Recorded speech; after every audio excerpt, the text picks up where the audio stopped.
That ghost still lingers in spite of all the university has done to remove its presence. Perhaps she probably would have seen multiple ghosts.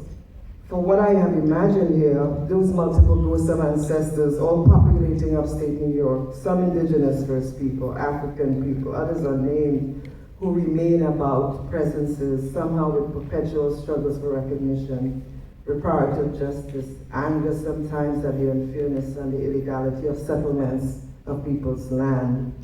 Something which happened across the Americas in the same exact way it is happening now in Palestine.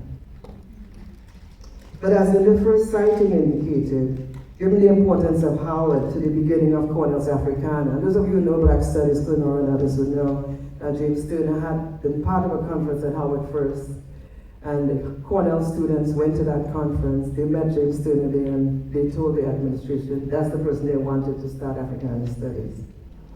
So James Turner, as you know, sadly we've lost him, the epitome of cool, those of you know Turner, epitome of cool, maintained a vision which crossed several locational boundaries all the time as he built Africana upstate New York. Now, he's from Harlem, he's somebody who's a protege of Malcolm X. He goes to university grad school, but he's working out of this sense that we have to create a pool of educational experiences that give life to Africana studies. So part of my experience, and I know this from having taught at Binghamton at the same time, and therefore since Binghamton University soon, he never had the kind of money to bring all the major speakers. We would take our students from Binghamton and drive over to Ithaca to run into speakers and to see whoever we wanted to see that were visiting. And actually there's where we saw James Baldwin. I think it probably was his last visit at Cornell University. That's where I saw him. And he was in Africana Center at that time. So Eleanor Traylor, we know, was one of the many Black writers and intellectuals who would make that journey to ensure that this vision was realized. Records indicate that she served as a visiting professor at Africana 1 year, living that commitment to what Fred Moulton identifies as Black study, as well as the formal institutionalization of these Black studies projects. I found it really significant that she was part of that process of building Africana studies, even as she's working out of an HBCU context. A third, though, and memorable encounter includes the launching of self-presentation. This one is lighter and more fun, I'm going to say. As Black women, wherever in the world we are. This time it was Paris. Janice Mirza and others, Eleanor Traylor and I were there for one of those well-documented honorings of Toni Morrison.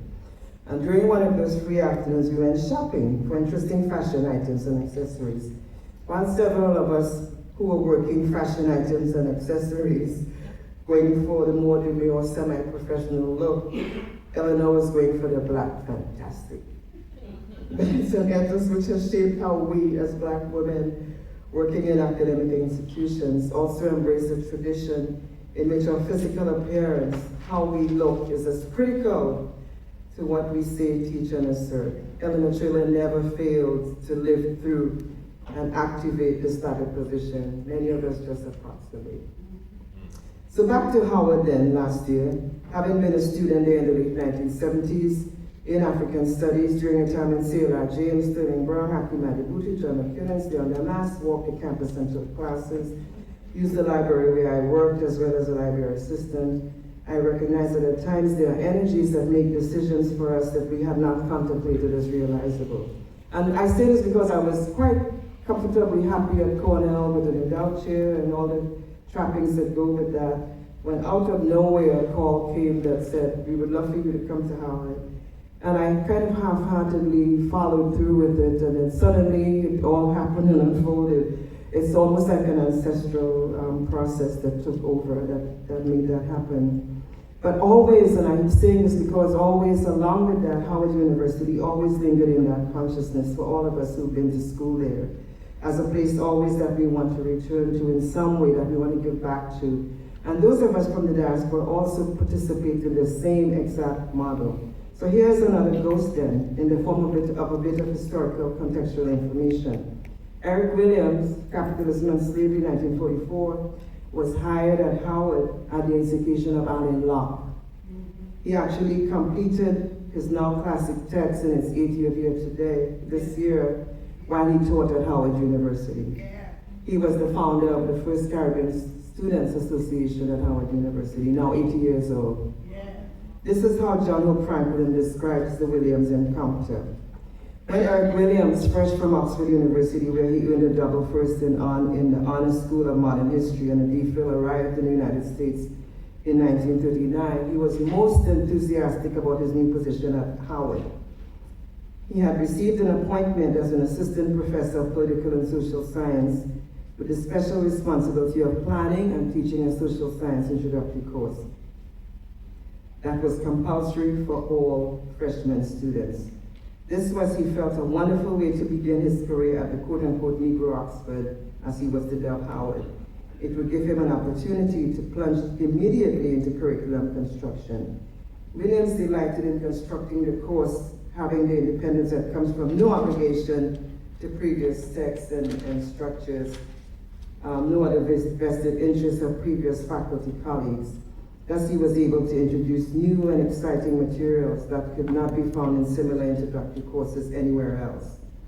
This was one of the most important contributions then that Williams made to the intellectual and educational life of Howard University.